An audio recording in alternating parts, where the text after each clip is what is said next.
Hello, gorgeous. This is Rhodes V8 Pro, the only official plugin version from Rhodes themselves. And I just want to say a huge thank you to Rhodes for sending this over for me to check out on this live stream. Tonight, we're going to check out a bunch of presets, a bunch of what's going on with this plugin so you guys can hear what it sounds like and if it's a good purchase for you. I'm checking out Rhodes V8 Pro, which retails for about $300 right now. However, there is a kind of more standard version for $180, which in my opinion, more or less covers everything that you would want in a plugin like this. There's not many things for the average user in the Pro version that you need. It doesn't mean that there isn't someone out there who needs that Pro version, but I think $180 is a much more within reach price point. So anyways, let's jump right into the presets and then we can talk a little bit more about it later. We have a bunch of default presets here. So why don't we just hear how it sounds when it starts up. So this is just the sound when you turn on the plugin.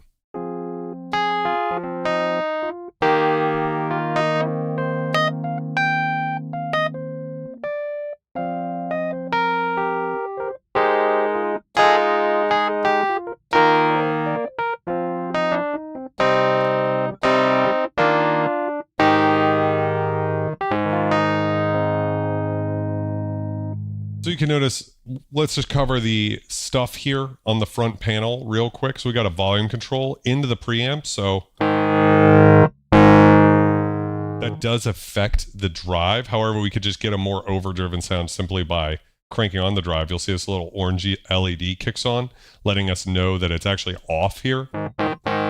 Bypass, but if I turn this on,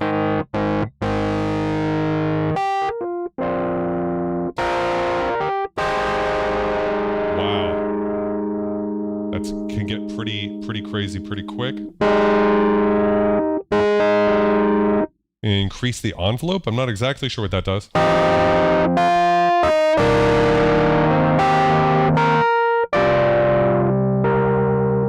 And even with the drive on, there's still a lot of clarity as far as dynamics go. You can hear if I play quietly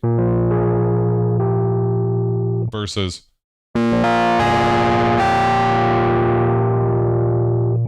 there's a lot going on. Yes, there is a cabinet simulator included, Regal. I think if we go to the details section, you can actually see we can move through a bunch of different things here. And Sari asked, do you know if it uses modeling or is it sample-based? I'm not 100% sure about every step along the signal chain, but I believe it is sample-based, deeply sample-based. The Pro version is a 20 gig library I had to download. So it's a big library of samples. And then I think it uses some DSP, because in the detail section, we can actually get into like microphone placement and stuff like that. It gets like more complicated, I believe. Parbs, welcome to the stream. How's it going, my friend? This is just the plugin we're hearing. So yeah, it's very powerful. Let's see what happens if we crank the envelope all the way. Versus off. Not really hearing much of a difference there. I might be missing something. Let's turn the drive all the way up. Versus envelope all the way down. Yeah, I don't really know what the envelope is doing, so forgive me. We also have an equalizer. This is probably pretty familiar if you've ever seen the hardware. This is a recreation too, by the way, of the Rhodes MK8. It's not a recreation of the Rhodes Mark 1, 2, or 5, which were the popular versions from back in the day. So that's something to think about as well, that this is a software and sample-based recreation of the most modern, most pristine, most, crazy built-out version of a Rhodes there's ever been. The Mark 8, I think, retails for something around $8,000, right? So it's out of the price range for the average user. I don't know if they're built bespoke per order, but it's pretty damn close to that. They're not like you can't just go buy one of these, right? Just at your local store. It's not how it is there. As far as max velocity early, there are velocity curves in here, so it might be a little hot on my key bed, but again, I can play pretty quietly.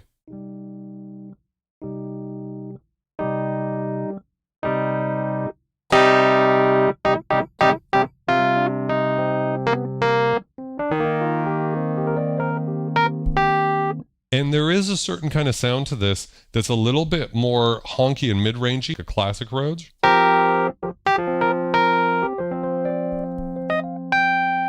I love the sound of the tines of a Rhodes. So let's crank the high end a bit. Swords and synthesizers, how are you doing? And we could actually even scoop out some mids.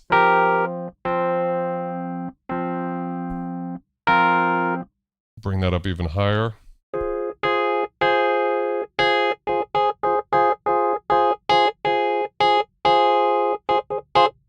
And so I was just trying to sweep and kind of find a frequency that I found a little annoying. So let's crank the high end all the way, and we've scooped out about what I'm guessing about 6 decibels there.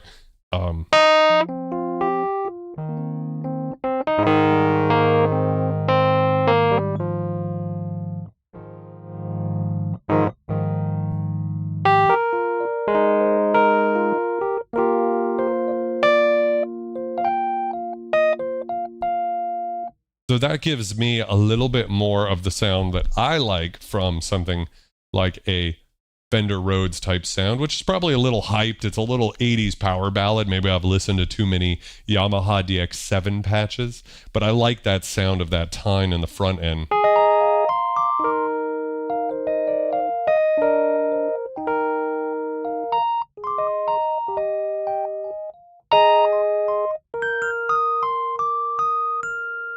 Oh, it's very beautiful and very clear. The DAW I'm using is Reaper. Yes, there is something to this that isn't 100% like Mark 1, although I want to point out, if you're just watching this now, that there are actually presets for the Mark 1, a bunch of different versions, as well as the Mark 2, the Mark 7, and the Mark 5, as I said earlier, and a Sparkle Top 69. So we're going to cover all of those. I want you guys to be able to hear that. Just stay with me. I just want to cover the Varipan, comp, chorus, phaser, and delay. We've sort of set up a sound that I like, and why don't we check out the Varipan. So a big part of the Fender Rhodes sound is the tremolo pan effect that you would get from the 2 speakers. And this is actually sold as a separate plugin as well. I believe it's currently free. It'll be $30. So if you're watching this video, maybe in the future, that might have already happened. But essentially the difference of here's how it sounds on its own. And if we turn Varipan on, we get that classic Rhodes.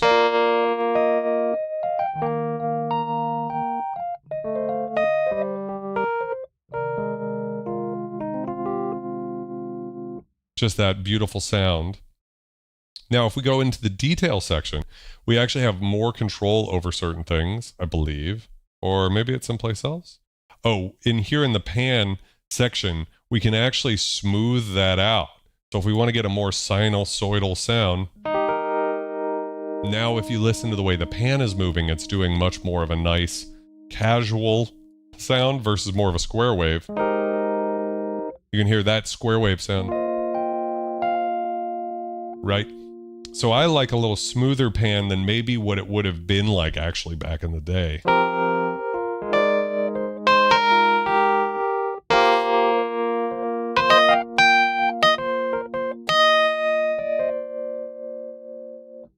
Todd Phipps says, the fun part is most suitcases you can patch a phaser or whatever ahead of the panning.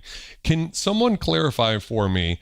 I think I've read about it before, but before I speak on the internet, incorrectly. What are the differences between the stage and the suitcase versions? Just so I don't screw that up. But anyways, the point is, in this detail section, we actually have more controls so we can dig a little deeper into what's going on with everything on the main panel. But for me, and for most people most of the time, you probably get away with it. By the way, you don't have to have the Pro version to get more of a sinusoidal sound. You can just move the waveform here over, and then guess what? We get that sound anyways. And we can control the rate. And I believe you can only go into audio rate if you have the Pro version, but, you know, in my opinion, like, is that why you got a Rhodes plugin, is to go into audio rate?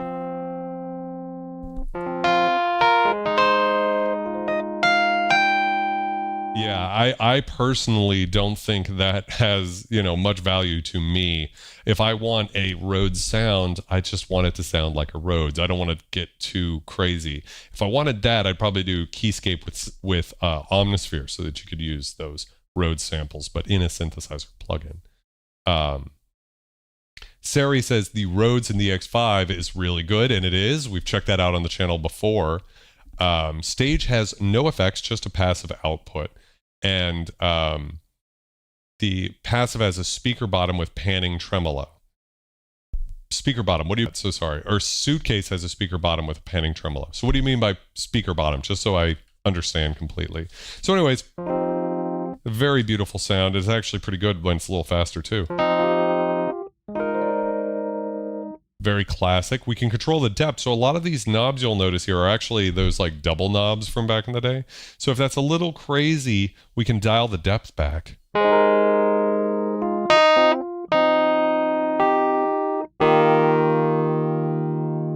Bobby says his Rhodes chain is the piano into a stage phaser, which was actually the Maestro stage phaser, I believe is the one created by Tom Oberheim, into a multivox multi-echo, which is a tape echo, if I'm correct, and then to a twin reverb, so a Fender twin reverb.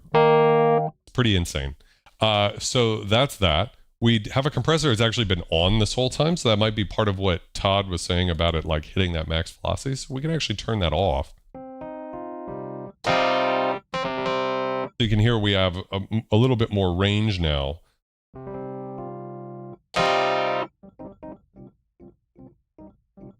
You get a lot more of those little sounds. I like that. You get that little mechanical noise.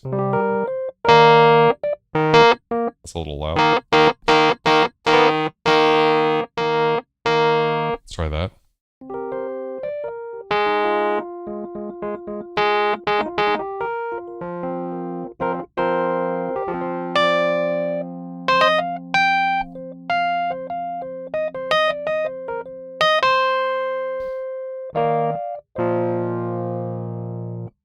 Todd says the piano is the suitcase system, sits on top of a bottom cabinet with a power amp and speakers in it. Okay, so is that where the tremolo effect happens, is at the power amp level, but not in the actual hardware itself? Nathaniel says, been having to go to worship pages for this stuff. Yeah, so this is probably the furthest YouTube channel from a worship page you're going to find. Welcome if you're new to the channel here. Not you, Nathaniel, but anybody who's watching this video. I'm sorry for my mouth. I can't censor myself for the life of me. Parbs, we're going to get to that amp emulation. Don't worry. Swords and Synthesizer says, God bless Vultures, blessed Rhodes. Yes. So the compressor is here. If you want to get a real naked sound. However, with the Mark 8, I will say, it does get bitey pretty quick. I don't know if a real Rhodes is like that. I feel like there's a little bit more room in the Rhodes, with a couple of caveats here being that I haven't set up the velocity curves of this MIDI keyboard, so it could just be that type of thing. And we do have control. If we go to setup, we can get in here and we have really deep control of what's going on. I frankly don't even know. It looks like yellow is the timbre. So if we want to control that, we can get real, like, per note deep, if that's what you want to do. It's not what I want to do. Let's check out the chorus. I'm going to turn the on.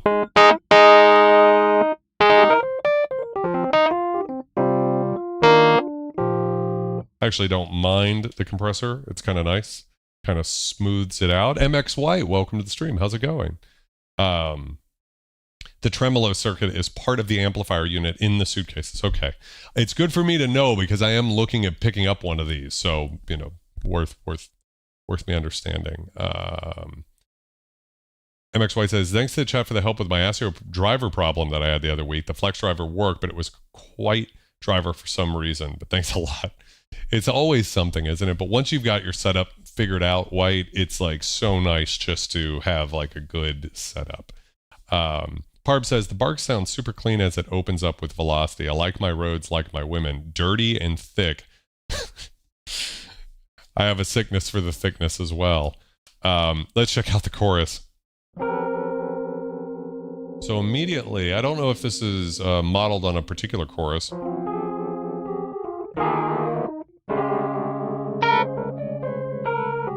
That is a very warbly chorus.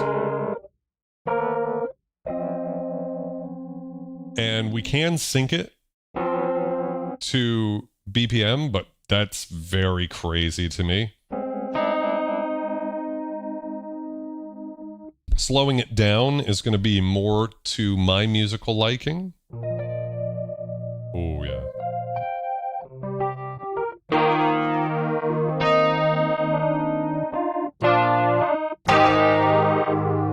Very good. The depth.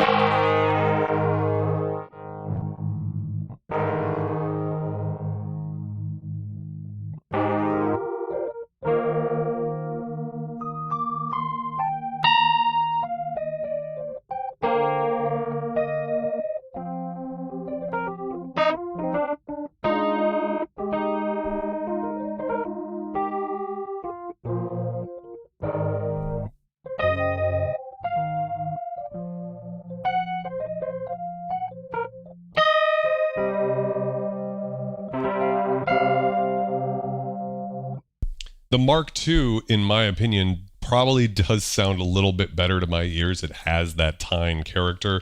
The only reason I would get a Mark I is just for history's sake. I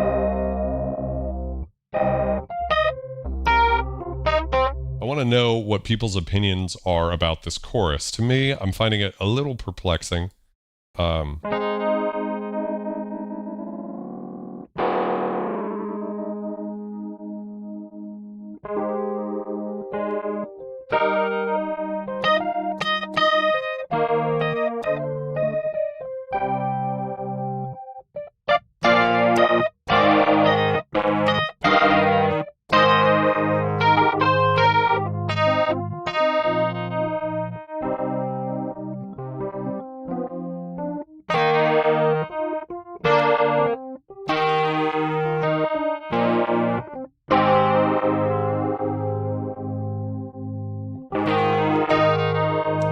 Neither a Discord nor a Patreon. In fact, I don't know. You guys let me know. I know people have asked me for a Discord.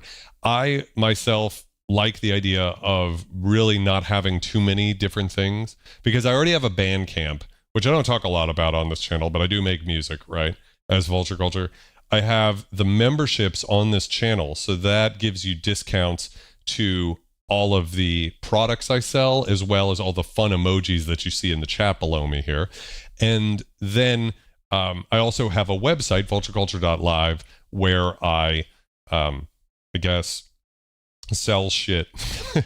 And so for that reason, I really want the community to be here on YouTube with the memberships. I don't want to get into like charging more and more for stuff. So there is a Sparkle Top preset, Todd, so we'll check that out. Bit too much chorus, yeah. So we could just dial the depth back. Is next week going to be Hammonds? No. Very beautiful.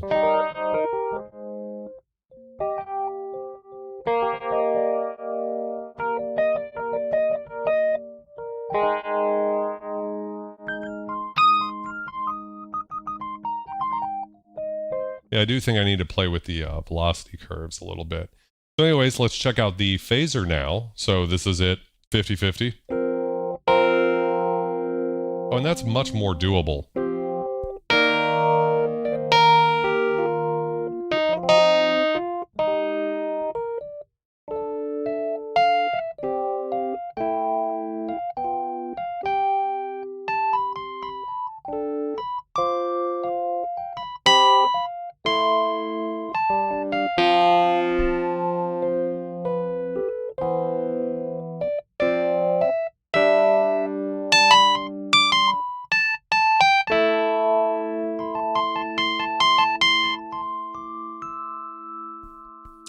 Perfect pitch. Welcome to the stream. How's it going?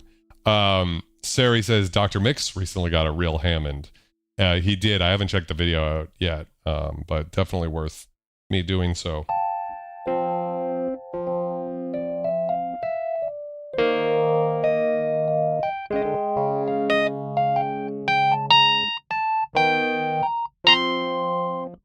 Yeah, so the phaser is actually pretty subtle compared to the chorus. I don't know if it says in the manual what the different effects are based off of. Bringing the depth and we get more of that, like kind of almost MXR phase sound.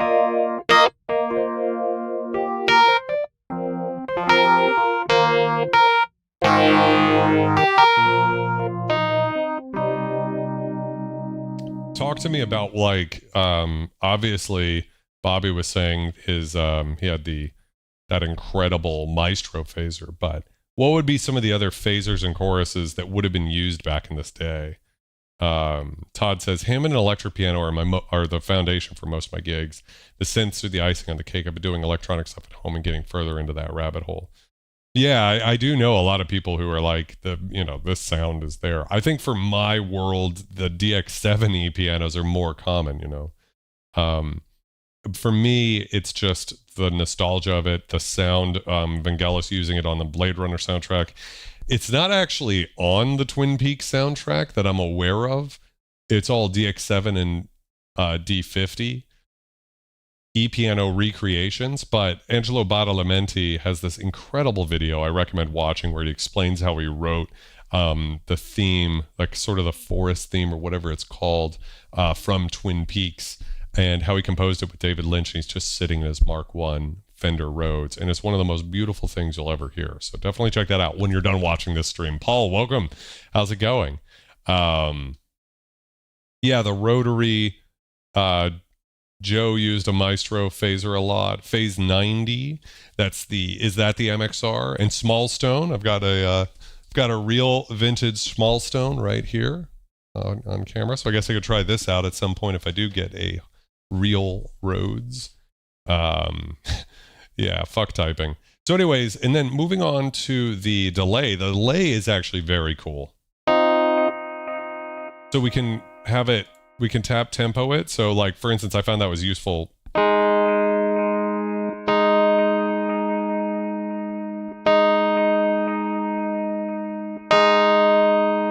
Oh, turning the Variopan on.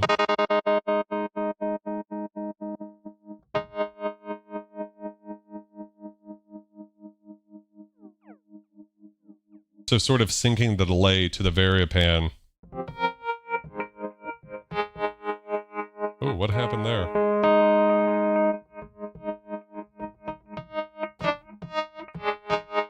That's the depth, it's just too high. But interestingly, so if you have the depth all the way up, you can hear the mechanical noise.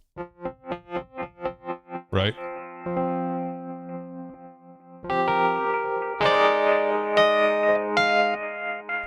And it's got, we'll see if we can get a good one, but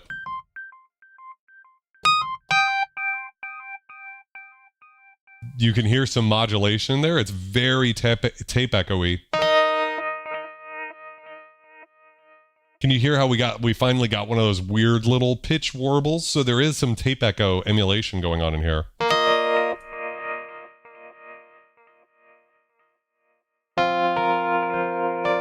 Yeah, I think the biphase is probably the all-time greatest.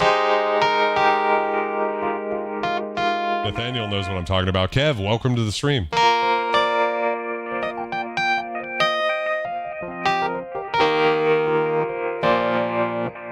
I love how that sounds, right? So we have control over the feedback and the mix and everything. So that's basically the simple setup of this plugin.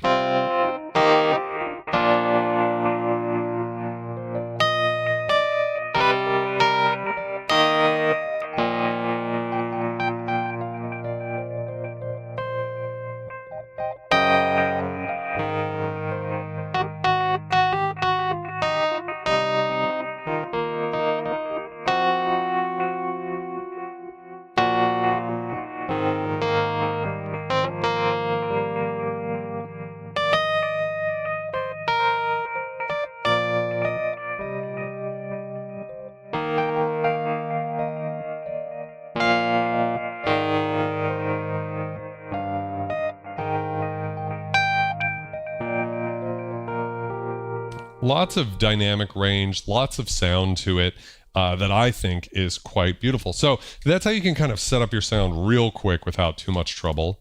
Is there any way to edit all of these at once? I don't know if there is. Maybe it's this one over here where you get to take the whole thing up or down. I don't know. It would be really wonderful if there's a way to sort of like, I guess it's not too bad if you just do this. So this is changing the timbre, giving us a much brighter sound. Let's take it and make it nice and dark, see what happens. Whoa. And I guess it's not too bad to actually be able to kind of draw in a little, it's harder than you'd think to get a straight line. Harder to be straight than you might think. Oh yeah, for me, this is like my neighborhood of like, I don't want it to get too crazy.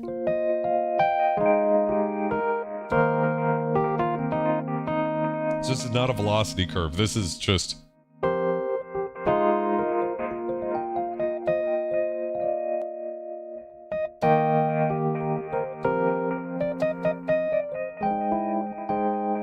Even a little more zhuzh would be fine. So we can just kind of set that back roughly to a little bit below. It's actually faster if you just do it fast.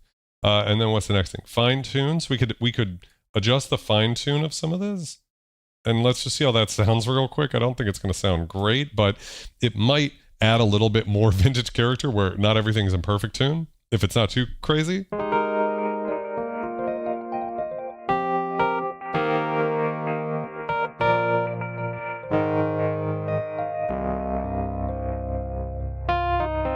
It's actually not so bad. Let's do more, and see if we could get a real warbly for the fun of it, you know, like just to see what's possible here.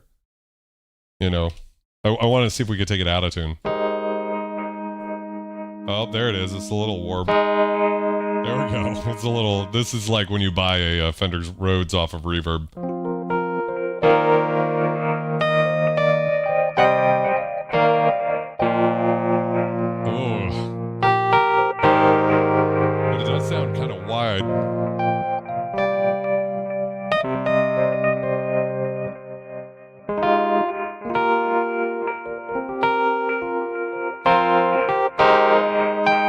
Sometimes it's that's bad right there. So you can see I've got a flat and a sharp.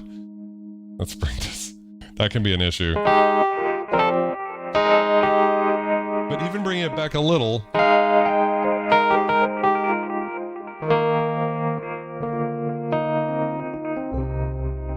You know, kind of gives it a little bit of some character to it. So let's just try to fit that back in. Then we have dampening. So let's increase that, see what happens. I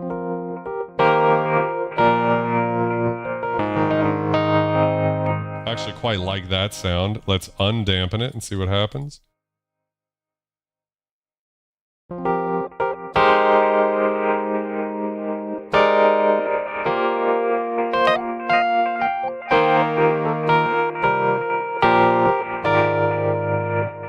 Pretty cool as well.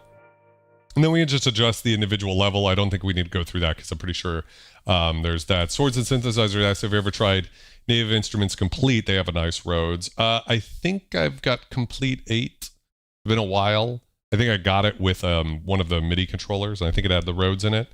To me, there's really only two products that I'd be interested in, although you guys might tell me about one that could be cool. That would be the Rhodes V8, because it's the official Rhodes plugin. So if you want a Rhodes, this is it. And then the only other one would be Keyscape from Spectrasonics. Keyscape is a different kind of product in the sense that it has 36 different collector keyboards in it, including multiple different Rhodes, as well as like the vintage vibe e-piano, which is like they're like kind of the modern servicer of Rhodes. They have their own version of it. They've got a Sparkle Top Rhodes. They've got an original Rhodes. They also have stuff like a Roland JD800 Crystal Rhodes sound, all sorts of things. So and that sounds very good. So we'll probably get into a discussion towards the end of the stream about what product's right for you. I'm sure the Native Instruments one is fine, but I would be surprised if it's as in detail as in depth as Rhodes V8 Pro or even Rhodes V8 or Keyscape. Perfect Pitch says too much echo, and we can ban perfect pitch now. Arturia Labs, pretty good too. Yeah, I do. I should check that out too. I do have that because it's part of V8 or whatever, the V10. Paul says there's a great Tori Amos song that uses heavily tremolo. I should check out the UJAM stuff. I'm not as familiar with it. Okay, so then going into the detail section, we really should have checked the presets out first. I apologize, but here it is. We can control the curve and the depth right here. So this would be good if we want to, let's just go ahead and reset this to just the default in the chorus. And control the curve here. So what is the curve is this inner one. So if we want to kind of dial that back. So that's helping my relatively cheap MIDI controller sound a little better. Because to me, I don't want it to get... I still have the full range, by the way, so if I can really spank it and get that sound. But in the mid-range, I'm not getting sudden leaps to those notes. So I've got a lot more range there. So that's really cool. That's probably just what I should do on all of these. And then we have the deeper controls here. One of my favorite things is we have control of the mechanical noise. And I think there's a final level knob. So we can turn the level all the way down. This isn't available in the V8 non-pro version. However, you wouldn't really ever do this except for this example. So I'm going to go and turn the chorus off, back to the detail section. By turning level off, we've turned, I believe, the keyboard, the direct outs. And now all we're hearing, or we've turned it down to -20. We haven't actually turned it off. But what we're hearing now is the mechanical noise. So you can hear the wonderful microphone recorded.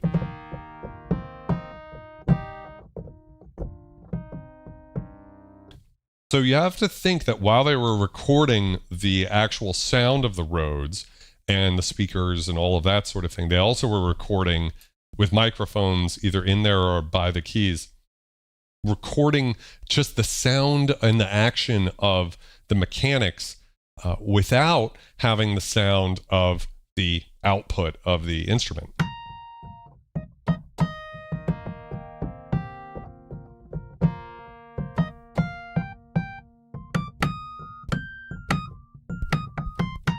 Now, I am a slut for these types of little details, and there's a similar feature in Keyscape.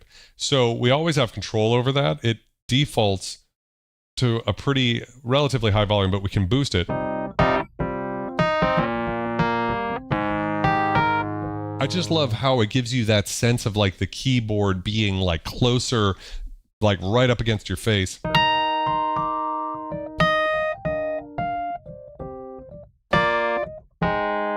Probably a little too much, but you know, I just love that sort of sound.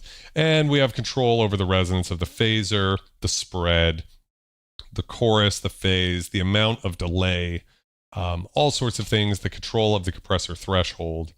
What else? We have control over the jitter, which is that tape echo analog emulation there. We can turn the ping-ponging off of the delay if we wanted to, as well as the spread. And then here we also have the amp cabinet stuff. So let's go ahead and go to the factory defaults and see if we have, let's see, do we have dirty and amped? So I guess let's just go check out some of the dirty and amped stuff, right? Because that's going to kind of cover what's going on here better than me trying to explain it, I think. So here's the Dirty JC Mark II. Which is pretty hyped. I'm surprised by that.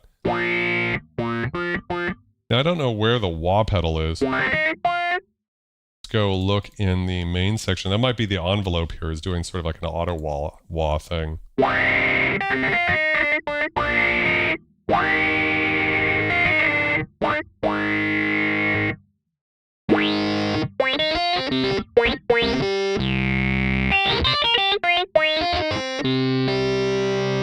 I don't know. I'm not super convinced by that sound. Ooh, juice wah. Wow, that's a crazy.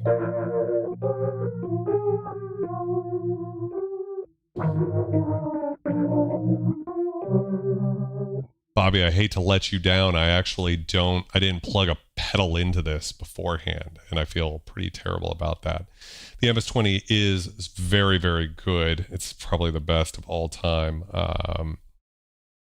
Beats up for 4 notes of polyphony because they sampled the action in the release. Yeah, so that's definitely a thing. I agree, perfect pitch. The noise from the mechanics is amazing. So, yes. Let's check out a couple of things. The L5 plus a dynamic mic. Oh, that's a very classic sound, isn't it?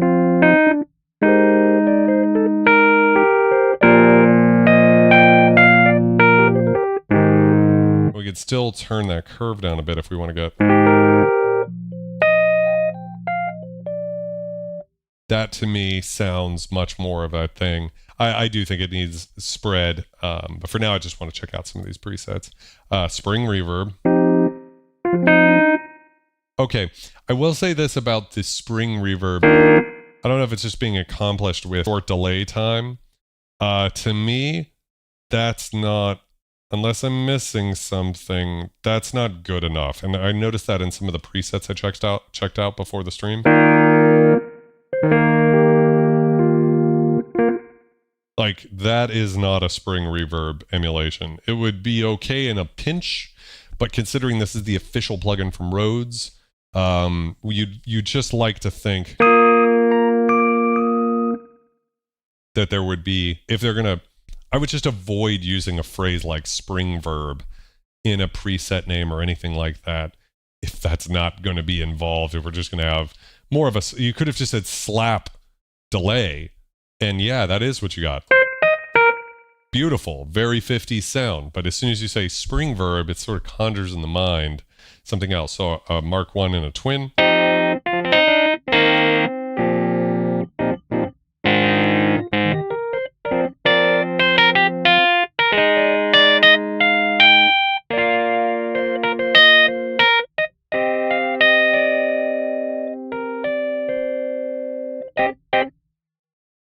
Hypothesis, welcome to the stream. How's it going, my friend? Welcome, welcome. Roomy than spring, yeah. On the corner. Yes, this is.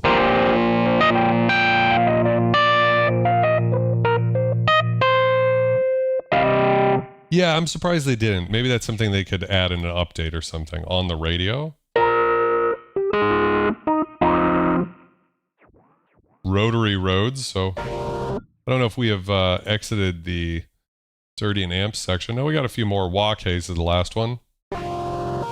A little extreme.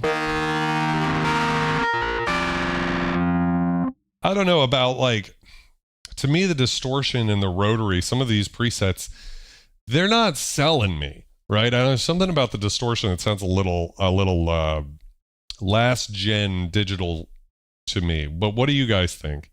Yeah, mid-range is a little thin on some of these. Now, this is actually a cool sound.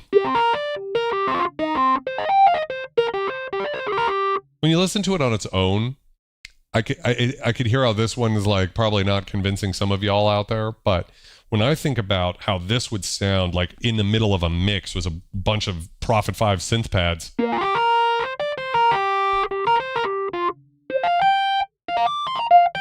It would rip through. So that one I actually quite like. Touch wah.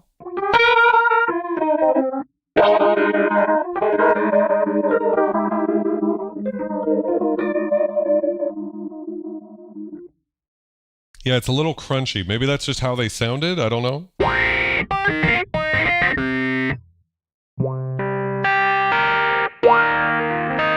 This one's pretty good.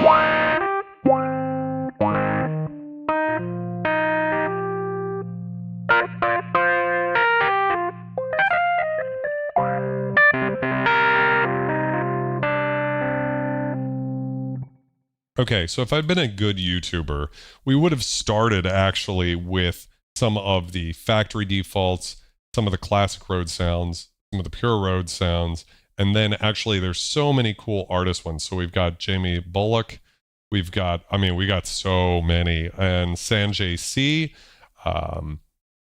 we've got some pretty incredible ones. Of course, Dr. Mix has his own presets, as well as Andrew Wong. I think I'm saying his name correctly. I'm sorry if I'm not. Let's check out some of his first. Bokeh. I heard this one at the beginning of the stream and was very excited about that. DJ Crystal Love, welcome to the stream. How's it going, my friend? I really like this one.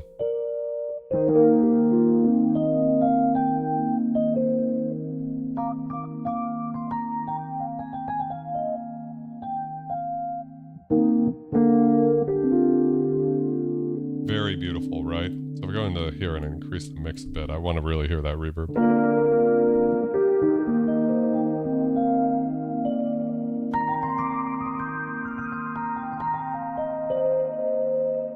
So I could see a pretty strong justification for buying this plugin just for this one preset sound. It's so good.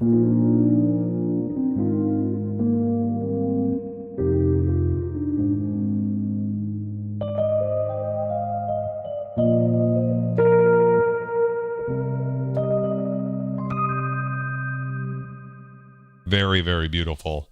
I believe it's modeled, which is probably revealing some of that. Here's Brooke.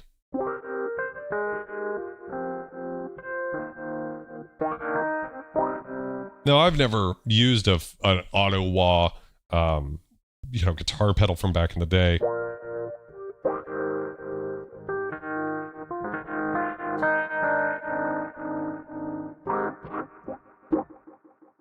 Know any Al Green? You got a falsetto. Yeah, I could get a little of that, sound. Let's hear how driven sounds. Okay, so this drive sound is a lot more believable.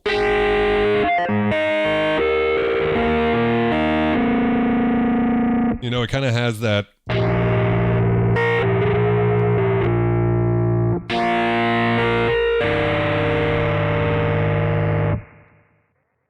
Waterfalls.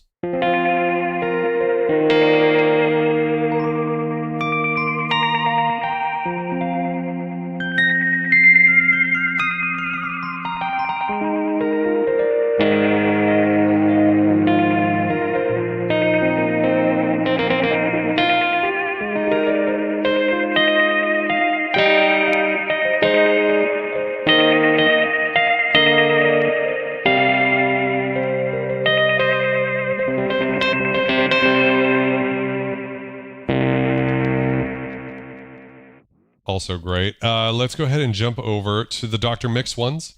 So it's just called Full Mark 8. So this is probably kind of like more of like his default preset. Nice and cash. I'm gonna go into the detail and pull the velocity back. There is this pedal section here. Let's turn the level up. I guess it's not gonna do anything if I don't plug a pedal into my MIDI controller.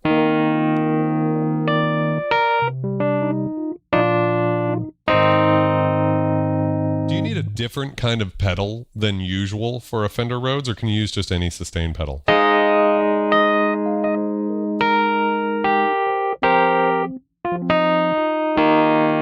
really like Dr. Mix's just default preset. Here we have one called Phase Butter. That is that classic sound.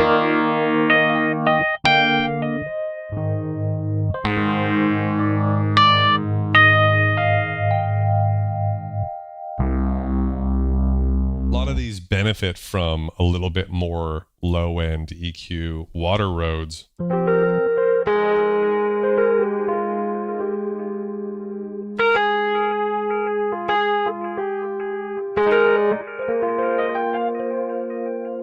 Yeah, for sure, Nick.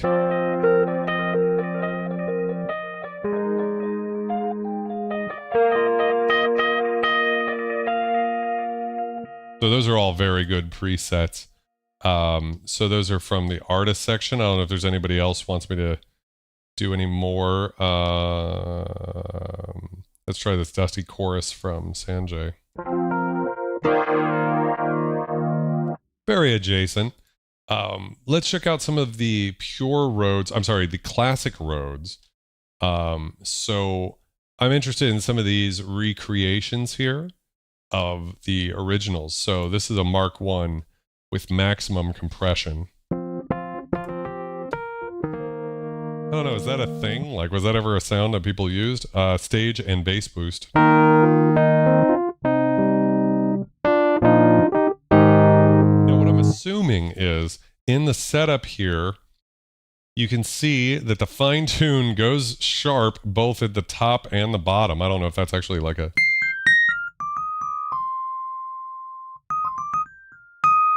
So you've gone through and sort of modeled where the dampener differences were and the timbre differences so basically trying to transform the Mark 8 into a Mark 1, which I think is super fascinating.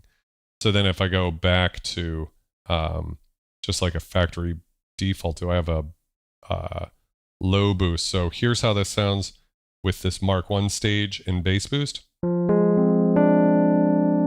And then the V8.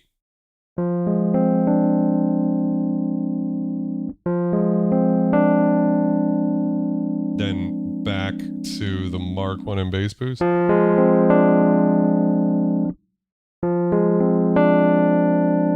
Very subtle differences, but they are there a little bit, and something you can notice in the tines. So here's a bass cut.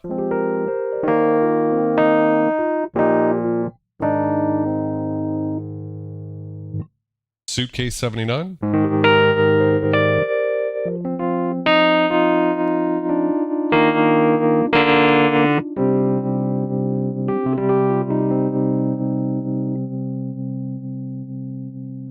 I agree with that hypothesis.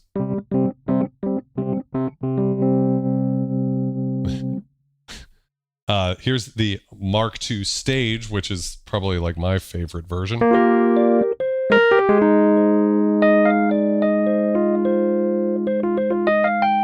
See, I don't know what's happening that's actually enabling that to have, maybe it's this overall timbre shift here. Try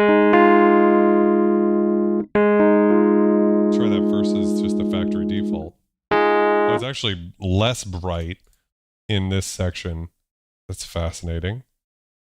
Little profile EQ difference too, but I like how you hear those tines more.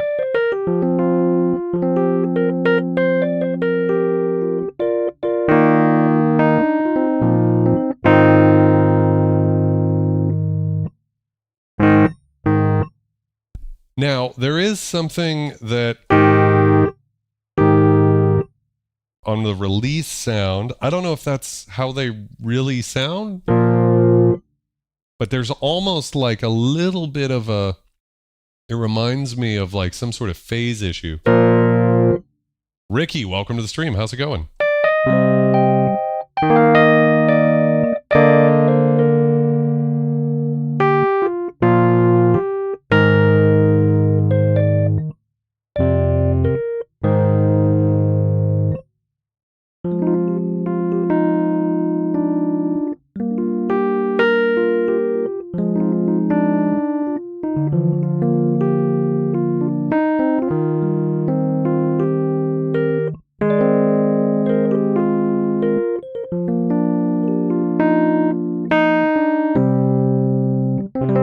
It's probably my favorite of just like the raw sounds. We also have the suitcase version.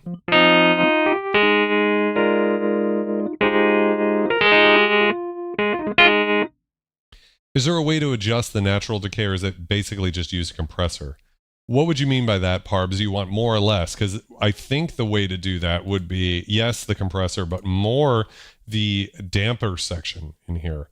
So let's see if I do this to this sound. Let's go back to the Mark II. So here's the Mark II. That's how that sounds. If we adjust the damper section all the way, let's see if this is more or less dampening.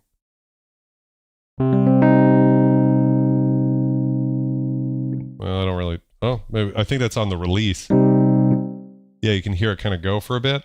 And then if I dial this all the way down, let's see if we get like tighter release. Is that how that works? Yeah.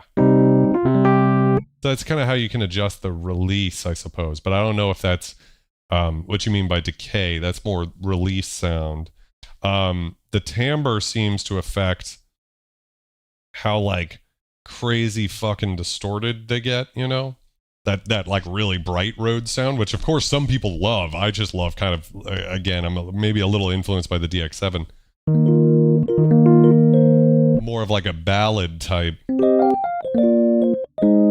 To me, that's...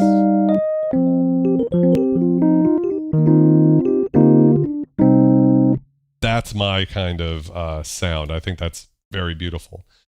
Stepping through here, the Mark 7 active pickups. A very nice one. Yeah, I like the mellow Rhodes sound too.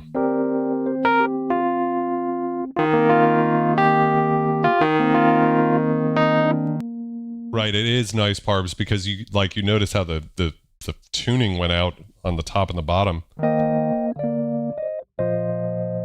Which is pretty realistic. Yeah, this is a good one. A Mark V, really most like iconically expensive version, I think, from back in the day.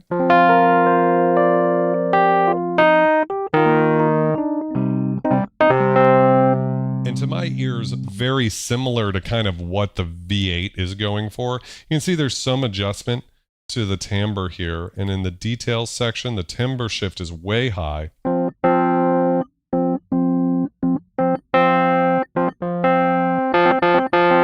Even compared to the default preset, so that's interesting, I suppose. Sparkle Top 69, you can see the timbre shift is way down. If we go into the setup section, everything's pretty much good. It's the timbre shift is way down.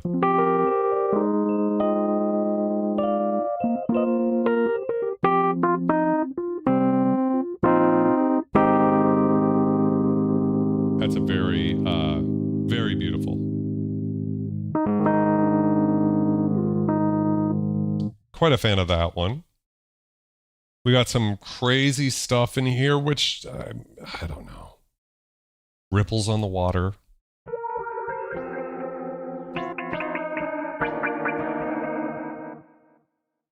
I don't know. You guys let me know. Is like anybody even interested in this? I'm sure it's for some people. Dub Stage. Can we get a shout out for Dub Station 0?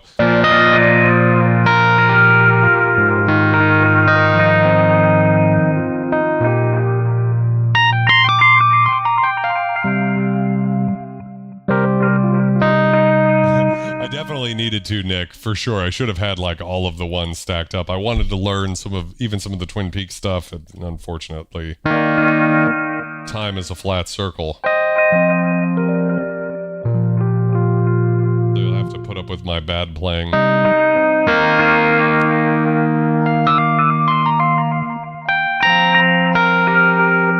So I really like this one, except I want to turn the timbre all the way down and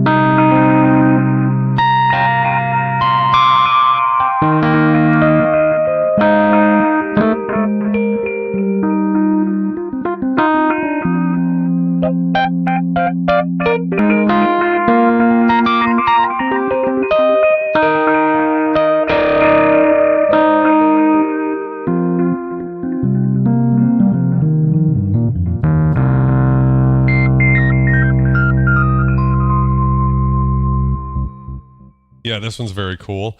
So that one's pretty decent. Bouncing Ball.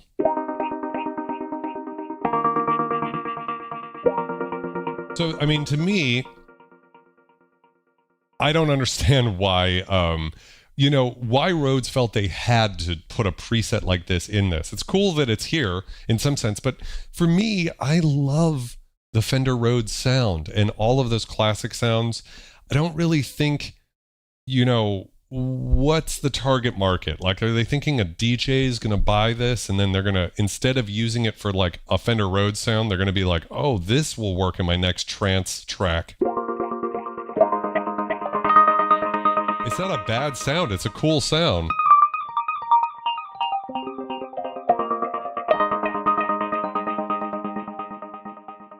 Yeah, so, that's a fascinating artistic decision. I don't mean to be sounding too negative. As you guys always know, I mean, I am a shit talker, and as I'm looking at a product, I'm always going to give you guys my completely unfiltered opinion, even if it does, I guess what I'm trying to say is, when I'm offering criticism, it's a form of love. It's because I love what I'm hearing, and then I'm just kind of like picking it apart in my brain out loud with you guys. That's kind of what I do. But that doesn't mean I don't like what I'm hearing or love what I'm hearing. I think this plugin sounds pretty great. Slowly left, slowly right.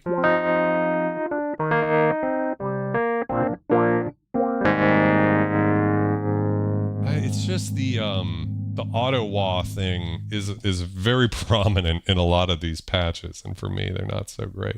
12-bit bottles. So what we're listening to has got to be audio rate modulation of the Variapan, it looks like. Yeah, so... You can hear if I slow that down, we're just listening to.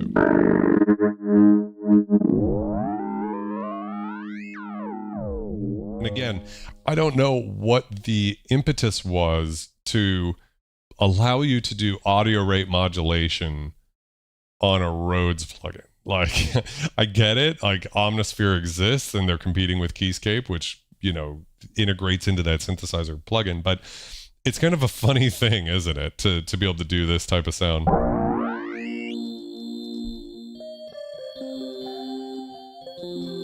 That doesn't mean it's not beautiful.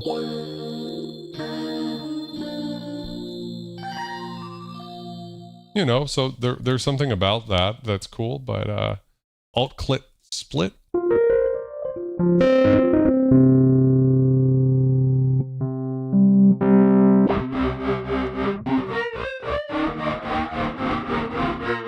It's a very hair metal preset.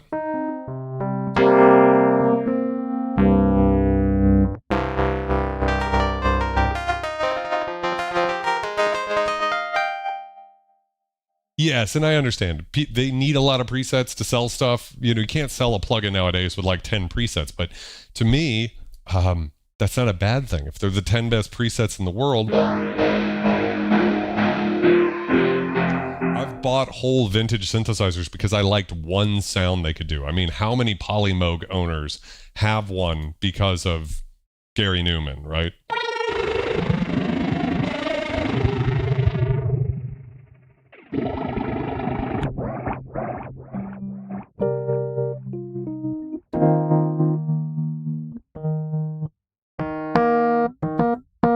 Right.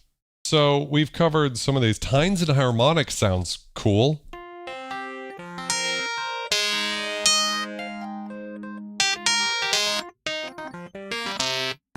Unfortunately, it doesn't really sound that good. I like the idea of maybe having a preset that's just the tines and just some little harmonics. Yeah, for me, I'm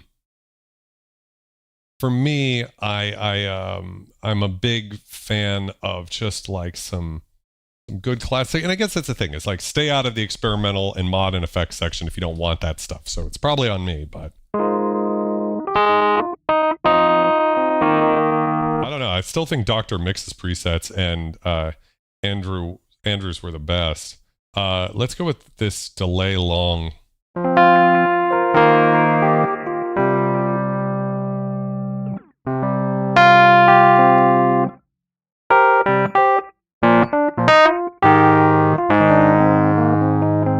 I don't mind something that says delay verb because at least I know what I'm getting.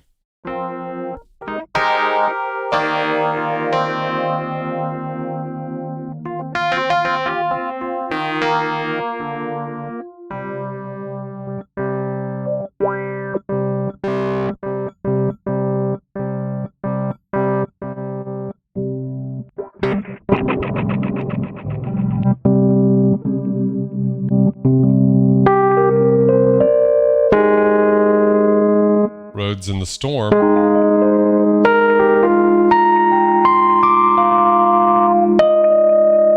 To me, it's just like the depth on that's still pretty crazy.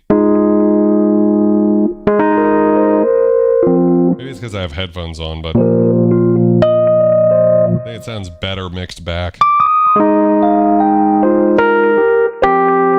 I mean, it's an authentic sound, right? I mean, and they are using their top of the line $8,000 or so hardware to create this, and it's clear to me the quality is there in terms of the sampling, like how they went through and focused on that. So I think that's actually a pretty good covering of what's going on in the software. Of course, like I said, there's certain things that you don't have access to if you don't have the Pro version. But in my opinion, honestly, guys, in my opinion, the $180 version of this is great. By the way, I should have said this at the beginning of the fucking stream, but I have an affiliate link in the description of this video. So if you want to help the channel out and you want to buy this plugin, that's the way to do it.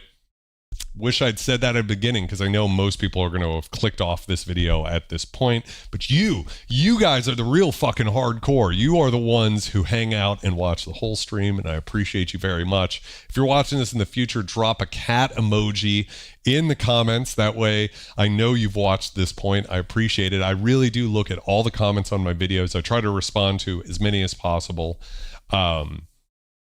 Yeah, I think that was what that preset was, Parbs, but I agree. They should have just gone all in and been like, here's the exact sound from Riders on the Storm. Here's the exact sound from this song, this song, this song. Because at least it's like then, people would be playing that right out of the gate. So here's, I think, a couple of points of criticism and discussion about this product versus other stuff in the market. So in one sense, this product is unique in that it's sampling the V8, or I'm sorry, the Mark 8, which is a special instrument in its own right that really in some way can't be compared to something like Native Instruments' Complete Rhodes, because that's sampling a 73, right? A Mark 1, or even something like Keyscape, because we're really listening to a certain instrument that does not sound exactly like a Mark 1, 2, 3, 4, 5, 6, 7, right? It sounds like a Mark 8. And that's what they were going for. It's a capturing of the state-of-the-art Rhodes, the best Rhodes that they can make in their opinion today, not a recreation of the past. So it's this interesting sort of juggling act with who I think the target market would be for this. Because I think most people who are thinking about buying a Rhodes plugin want to get that Rhodes sound. And what's fascinating about that is what we have right here is the only official Rhodes plugin there is. This is the only Rhodes manufactured. They made this plugin. And so in some sense, you can't get more Rhodes than this. But on the other hand, thinking about target market here, it's not exactly the Rhodes sound that people are looking for, because they're probably thinking more Rhodes Mark 1 and 2 and some of the other stuff like that. Zap, welcome to the stream. How's it going? Bobby says, one good thing is it doesn't require maintenance. Absolutely. And I think in today's day and age, the tragic thing is hardware like this, as compared to hardware like synthesizers I have behind me, they can do a lot of different sounds. A Rhodes is going to sound like a Rhodes, right? It's just, that's what it's going to do. It's going to be a Rhodes, and that's okay. There's nothing inherently wrong with that, but that is what it is. So there's a little bit already of a wrinkle that I can see with who Rhodes is selling this to. Here's another one. When I load this plugin up, there's 64 samples of latency automatically added, and 64 samples out of 44.1 per second, which is what you're probably listening to this because it's a YouTube stream. That's very few samples, right? So it's almost none, but it's not zero. And the way that works as far as latency in audio with an audio interface, and I have an extremely beefy computer with an RME interface, which is pretty much, they make the best. But even so, because I'm streaming and stuff, I have to keep my buffer size moderately large. So what that means is that to have any latency at all is going to push this plugin back. And so something I haven't mentioned this entire stream is I can feel the latency on this plugin. It's not dramatic. It's not bad. It's not something that would really break even a live show. If I had this much latency, I could play fine. If it was a recorded live show or a studio performance, in my opinion, it's enough latency to make it hard to play rock solid time. So there's this sort of thing, like as long as it's a little loose, that amount of latency is going to just disappear. Again, I'm speaking to the latency in my system. Now, with even a laptop, you could get the latency much tighter than I have to deal with, because I have software running the lights in this room. I have software running the cameras and the stream and the graphics that you're seeing, those stars in the background of the stream. That all takes up RAM and memory, right? CPU time. However, I did want to point it out because there are other plugins that have zero latency. And zero latency is kind of important when you're talking about an instrument. I understand that some latency is kind of inevitable in certain plugins, and I just wish it wasn't there so I wouldn't have to be honest and talk about it, because it seems like samples should be latency free. I'm assuming there's a little latency built in for the compressor and the distortion and the envelope follower, the auto wah. And instead of setting it up so that it changes latency when you kick that on, right, which might be kind of frustrating because the latency would be moving around, I think they elected just to have a very small amount latency. Again, 64 samples here. But like I said, the way latency works in a system is as soon as you have any latency, the system weights the entire buffer size, right, to get to that next. So it's going to delay the plugin that entire buffer size. So even though 64 samples isn't that much, the buffer size on my system is greater. It probably is in yours too. I'd be surprised if you're doing like 128 samples. So even then, it would actually be twice as much latency as the plugin needs, right? Does that make sense? 256, 4 times as much. So if you're running your system at 256 or whatever, then this plugin is going to be using 4 times more latency than it needs to. And it's a noticeable amount. I'm the very first person to tell you that people who freak out about latency are most of the time full of shit.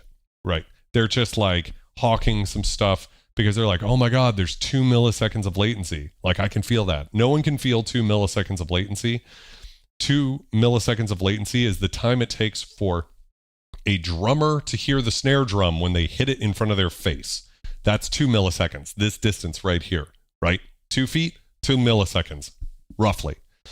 So 2 milliseconds isn't much, but when you're talking about round trip latency, it actually kind of does add up. And I don't know exactly how many milliseconds I'm looking at here, but it's around 10, which is the threshold of perception. I can feel it. Yeah, 2 milliseconds you cannot feel, but with the round trip latency here, it's pushing it into the threshold of perception. I don't know what the exact number is, like I said, but it's a number I don't like. It's like I can feel it compared to other plugins. And that's where I want to bring up Spectrasonic's Keyscape. So Keyscape retails for about $380 right now. Rhodes V8 Pro, which we've been listening to all night, retails for $300. Keyscape has zero latency. Rhodes V8 Pro has latency. Keyscape has many, many keyboards in it. 36 models, I want to say, for $80 more than the Pro version. Now, comparing Rhodes V8 for $180, right? So less than half the price of Keyscape. That's a more fair comparison about when we're speaking about value and where this falls in the market. So from that perspective, the thing about Keyscape is, let's forget about the grand pianos and the vintage digital keyboards. Let's forget about all of that, the upright keyboards, all of just the beautiful sounds, the Keyscape creative libraries with thousands of patches that integrate with Omnisphere. Let's forget about all of that too. Let's only think about Fender Rhodes sounds. And even there, I have to say, sadly, I think Keyscape has the Rhodes sound beat a little bit.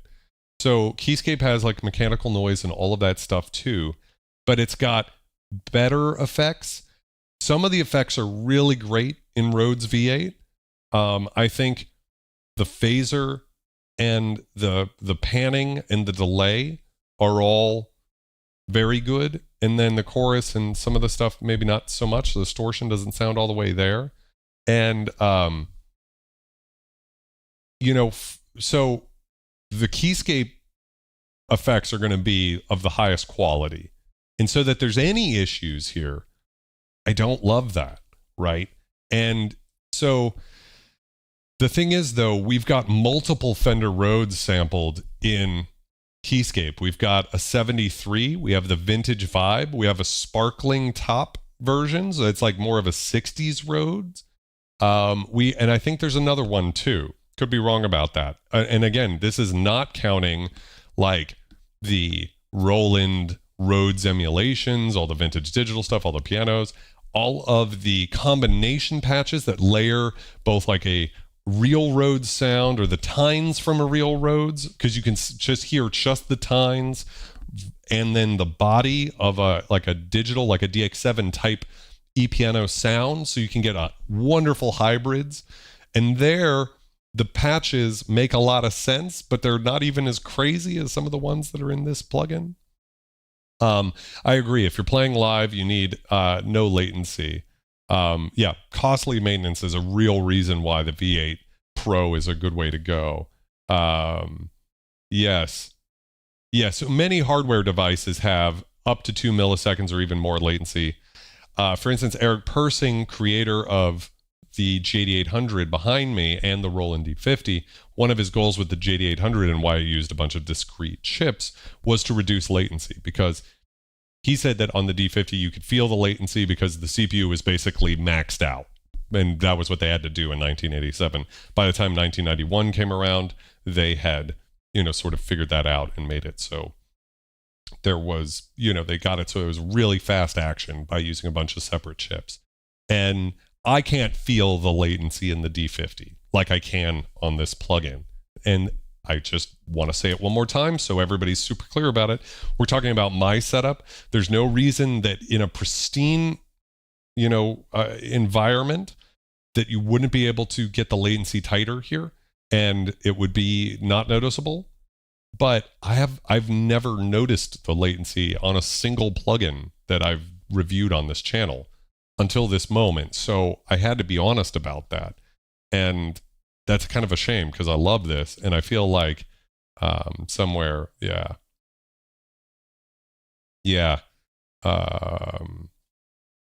So yeah, it's kind of tough. So who do I think this plugin is for? I think this is for the Rhodes purist. So if you're a fan of Rhodes, you are the type of person who's listened to Rhodes Mark 8 videos on YouTube, and you've gone and you've said to yourself, wow, that sounds incredible. Like, that's a beautiful sound.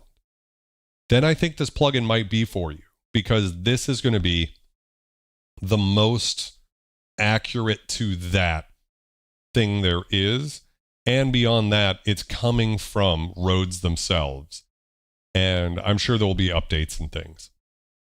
So with that in mind, I can't help but think that this is for that kind of person. And at $180, that's not cheap. It's also not expensive.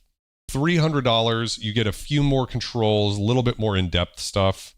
I think that's where you can get into the setup and control some of this that's going on. I don't know if this is in the Pro or not version, so please double check that for me. If someone wants to look it up for me right now, that wouldn't be bad.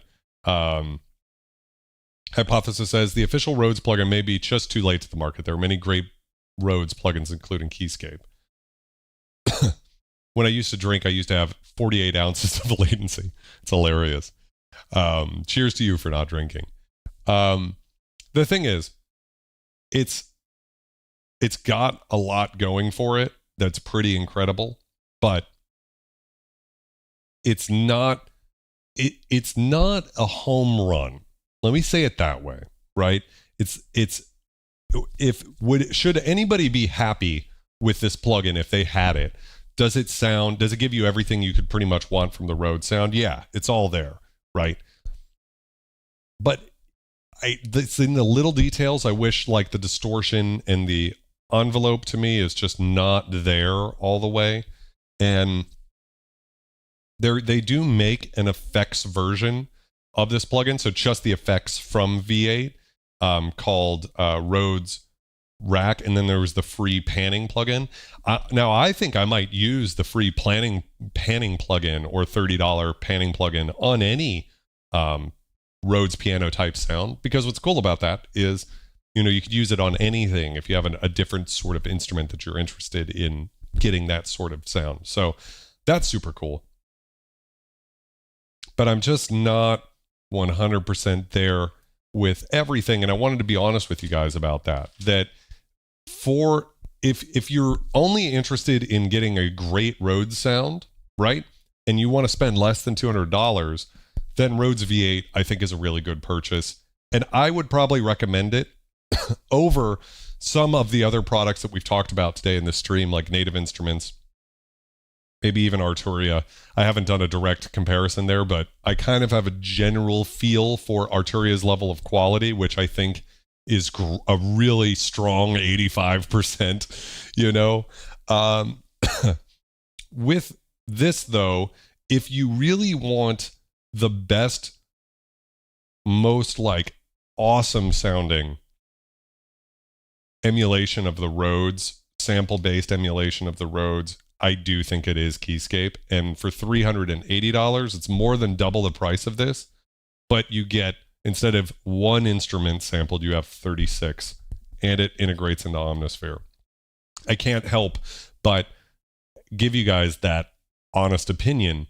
So it's kind of this interesting conflicted thing I'm trying to say, where I know some of the people who are watching this video right now, this is the plugin for you, and you shouldn't feel like what I'm saying right now, these little nitpicks, are anything that should stop you from buying this plugin from the affiliate link in the description below. Don't feel that way, because in my opinion, this is an incredible, triumphant plugin. It's just not, especially the latency thing is an issue for me. And it's going to, here's the, again, I feel like I have to be honest with you guys. I will not use this plugin because of the latency. I just don't want to worry about it, right? Why would I when I have a latency-free plugin? Now, if you're comparing it to another Rhodes plugin that has a little bit of latency, the issue just, you know, then it's apples to apples, right? But there are plugins that don't have this problem. And for me, latency is a bigger issue than sound quality, in the sense that there are so many plugins that sound great, right? That I don't have to worry about that. I wonder if Addictive Keys has a Rhodes in it. I probably have it, actually. And maybe at some point we'll do a comparison. If that's something you guys would be interested in, that'd be another thing I'd love to have. Please leave a comment if you've made it to this point in the video. Checking out a comparison between V8 Pro versus a bunch of other possible plugin contenders, right? I think that would be fun. My first big video on this channel was comparing Keyscape and Addictive Keys, I think. I think that's what I was comparing. And so, you know, that was back in 2017, right? So 7 years ago to now, I think there could be an interesting discussion to have. So yeah,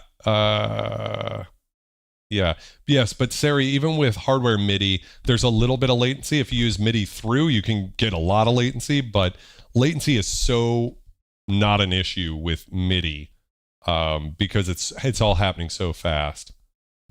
Yeah. Parb says, I still use the Scarby Rhodes stuff, and that's old. There's a lot of great Rhodes plugins out there. Yeah. And I think who was it who said it? It was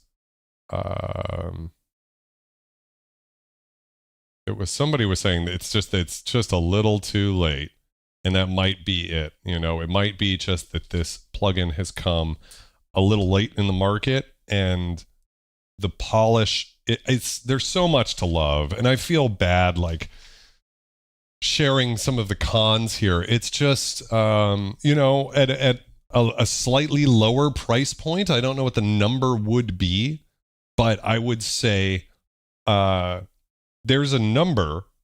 Okay, I think 100 would be too cheap for this plugin, right? I think 100 would be the Rhodes selling themselves short. However, for the thought experiment, let's say this plugin was $100. It's a no-brainer. I would buy it all day long. I'd be like, it would be so easy to recommend it because it's the authentic thing coming from the company. It's really the only way to get the Mark 8 sound like this. I love the way the interface is set up. Looks gorgeous, easy to use. Some people I've heard have complained it's a little hard to see if you don't have the plugin expanded as far as I have. I don't mind that. You quickly learn where everything is, and then you can get into some more granular stuff if you want it. It's there, but basically here it is. And frankly, the presets cover everything you could possibly want to do with it. So there's so much to like about it, especially the sound of just the raw samples of the V8. It's 20 gigs, which is a lot of fucking gigs. So it's probably, I think it's probably accurate to say it's the most like thoroughly, like 20 gigs for just one instrument. I don't know how many gigs Keyscape is, but I want to say it's like something like 60 or 90, but that's for like 36 instruments, right? So it's so many fucking gigs for one instrument. So this is virtually identical to a Mark 8 Rhodes in terms of sound, with if you turn all of the DSP off, right? If you're just listening to the samples, it's a Mark 8. So from that perspective, even $200 is, if you just think of like, you want a Mark 8, if you care about the sound but not the physical hardware touching it, this will get you there. Yeah, Parb says he really likes the per key customization for the dampening. It's incredible, right? It's a triumph. The samples are pretty great. Yeah, it's like 50 velocity layers. It is a Mark 8, which even Keyscape I don't think can really 100% get there in terms of, you know, that many velocity layers to make it just indistinguishable from the real thing, like where you couldn't play it in such a way as to not, it's to be able to, like, it's almost, obviously you'd never be able to void test something like this, but as close to being able to void test something in terms of like, no one could really hear the difference in a blind test. But the things that hold it back, I mean, latency you could hear in a blind test. It's just such a big thing. And I would encourage Rhodes, if you watch this video, which there's no reason for me to have the narcissism to think that you guys will. I appreciate you guys sending it here. Hopefully I haven't severed my relationship with you guys. Would love to check out everything you guys do in the future and have only the utmost respect for your brand. However, I would recommend putting some sort of no latency mode in this. That would be huge for me and make it a lot easier to recommend. Also, again, for the thought experiment, $100 is too cheap, but at $100, this plugin would be a no-brainer. $200, there's just a lot of really stiff competition. At $300 for the Pro version, I really can't recommend the Pro version when something like Keyscape exists. And I did do, before the stream, a back-to-back comparison, and I much preferred the sound of Keyscape, sadly, in most cases. And that's just the truth. And it's probably because there's a lot of samples going on in Keyscape as well. They spend a lot of times like miking the front of the keyboard, as well as inside the keyboard, as well as the direct outs and all of those things, as well as the speakers. Like, they go so deep. So it might not have the velocity of the instrument, but there's a lot of control and a lot, just the way that Spectrasonics has like the most pristine effects. So yeah. I have probably said enough on the topic. Sari says we should have 0 samples Rhodes emulations in 2024. 20 gigs seems like progress right in the wrong direction. It sounds good. Well, I mean, there's probably somebody who's done a pretty incredible physical modeling job, but I think that will never, it's not that at some point in 2069 that somebody won't be able to physically model a Rhodes so well that samples are irrelevant and we can just do everything with DSP. But it's also just that nowadays most people have really beefy hard drives and solid state drives that have a terabyte, so it's not as big of a thing as it used to be even 10 years ago. But I know for a lot of people 20 gigs is a lot of hard disk space. So if that's you, that also factors in here, right? So not just the cost of the product, but also the cost of your hard disk space. And again, something like Keyscape is going to reflect a little bit better, where it's like, well, that plugin is going to have a bigger sample library, right? More gigs, but you get more out of those gigs. I have trouble wanting to commit 20 gigs of my hard disk to one plugin, one sound, when probably I'm running it as a VST right now. That's true. There might be some, it might be make a difference. I will pin a comment. I'll put it into standalone mode after the stream, and I'll pin a comment below if I find that there's no latency in the standalone version. Yeah. Yes. So I think with that, guys, I think that's a good place to call it for the evening. I appreciate everybody for hanging out. I think it was a lot of fun checking out this plugin. And again, I just want to end on the note saying that although the end of the stream sounded a little more negative, I do really want to say that the people who put this plugin together, the love is crazy. I mean, like when you listen to the raw samples and you see this whole section and the amount of control you have over everything, and the fact that as we went through the different iterations, like the Mark 1, the Mark 2, the 7, the 5, how they went through and changed all of what's going on here to better get that sound, you have to appreciate that level of detail that they did not have to do. I think it's a little bit let down in the DSP department as far as the latency, the distortion, the auto wah. For me, there's a little bit of a thing there where I think there's room to grow. However, it could, right? There's no reason Rhodes can't do a firmware update. Not even a firmware update, just an update, I guess. It's not hardware. Where it could be really, really perfect, right? And with all hardware and software, compromises have to be made. There's no such thing as a compromise-free piece of hardware or software. And so from that perspective too, I think that there's a really, the compromises they made are understandable, and they're not going to bother a lot of users. I just have to give my experience, my honest opinion, because the goal of this channel is to help you guys spend your money wisely. I want you guys to make music. I want you to spend money wisely. You have to spend some money to make music.